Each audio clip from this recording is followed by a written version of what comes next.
You know, the process of change, what I've discovered, requires unlearning. That's the hard part about change, is unlearning and then it's relearning. It's literally breaking habits that we have within ourselves, and then after we break those habits of thought, of behavior, and emotion, then it's to reinvent a new self. It's pruning synaptic connections and sprouting new connections. It's unfiring and unwiring and refiring and rewiring. It's losing your mind, really, and creating a new one. It's deprogramming and reprogramming. It's unmemorizing emotions that are stored in the body and then reconditioning the body to a new mind and to a new emotion. And so everybody has a story about the past or their past. And we tell those stories based on the emotions we experience from the past. And the stronger the emotion that we feel from some incident, some experience in our life, the more altered we are inside of us, the more we pay attention to what's causing it. And that moment becomes a moment frozen in time. And the brain takes a series of snapshots, and that's called a memory. So then we think neurologically within the circuits of our own personal subjective experience of that reality based on the feeling that we get from the experience. I think the problem is that most people don't know that when they think about the event, they're producing the same changes chemically in their brain and body as if the event was occurring. So you review the event 50 to 100 times in one day, and it takes the thought and the feeling, the images and the emotions, the stimulus and response that starts the conditioning process of the body actually living in the past. Now the challenge is the firing and wiring of that memory may not be the truth, but it's the truth for you. And the emotions then become the boundary of what feels familiar and what feels known. And so the person can actually live a healthy life and go on with their life a whole way in spite of the trauma. The challenge is by living by that same emotion, it becomes so familiar to us that guilt or shame or unworthiness or fear just becomes how we normally feel.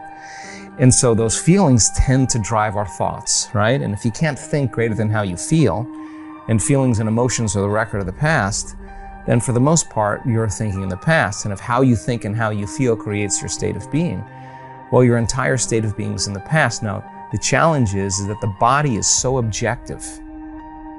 It doesn't know the difference between the event that created the trauma 15, 30, 40, 50, 60 years ago and the chemistry, the emotion that you're creating by thought alone. The body's believing it's living in the same past experience.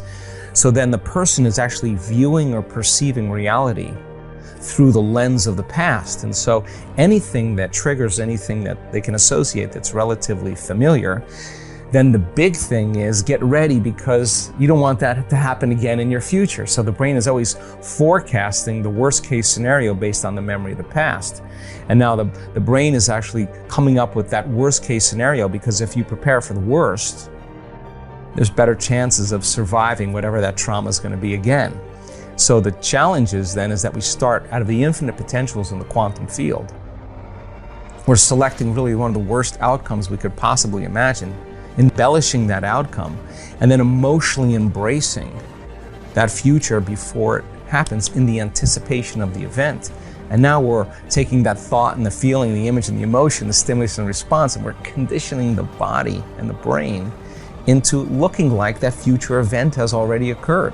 And the stronger the emotion we feel from whatever we're imagining, the more we pay attention to what we're imagining. And we're embossing that circuitry further in the brain, and we're emotionally conditioning the body more into that emotional state. So if the familiar past in the conditioning process is the known, and the predictable or anticipated future is the known, there's only one place where the unknown exists, and that's the sweet spot of that present moment. Now, the person can live a normal life feeling those emotions and being successful and having relationships and all that stuff until it comes time where they get a diagnosis, or it comes time where they go bankrupt, or there comes time where they are ending a relationship, or something goes wrong where they want to create a new career or a new life, and now all of a sudden they come right up against their past. Why?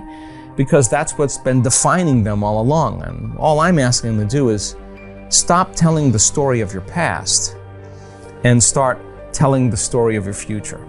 Stop believing in your past, real or imagined, and start believing in your future. Stop romancing the past and let's start romancing a future.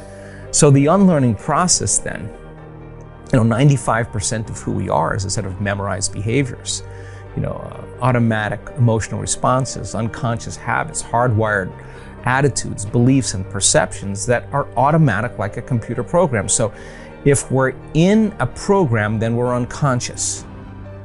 So in order for us to change, we have to become conscious of our unconscious thoughts and the story and the narrative that we tell and those memories, to become familiar with how we speak or how we act and become so conscious that we don't go unconscious to that behavior.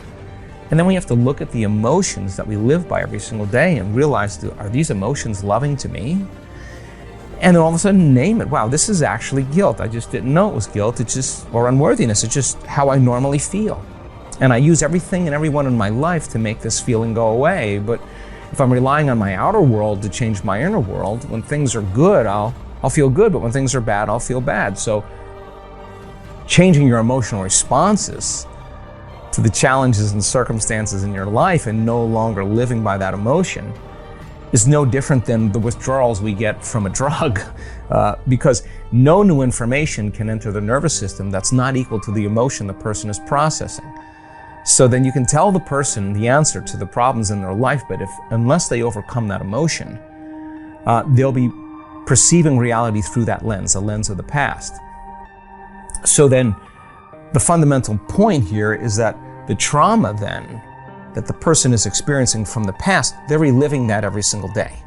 So then when it comes time to be defined by a vision of the future, if you're living in the past, it's so much easier to forget that vision than to remember it. So how do we remember the vision of the future? Well, we got to feel the feeling of the emotion before it occurs, before the event occurs. And if you're feeling the emotion before the event occurs, if you really practice trading resentment or impatience or sadness for an elevated emotion, you teach people the science behind that. If they're feeling the emotions of their future, they'll believe in their future more than they believe in their past. Teach them how to hold the intention of what that future is. And you take that thought and the feeling, the image and the emotion, the stimulus and response, and you can actually condition the brain and body into a different state of being. What's the importance of that? Somehow, the disease is there, and now the disease is gone. Somehow, the person's life wasn't changing because they weren't changing.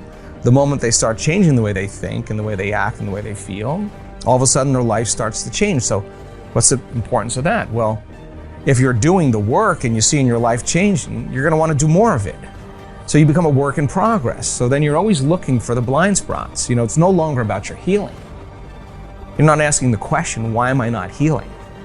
The real question is, what do I have to change about myself in order to heal?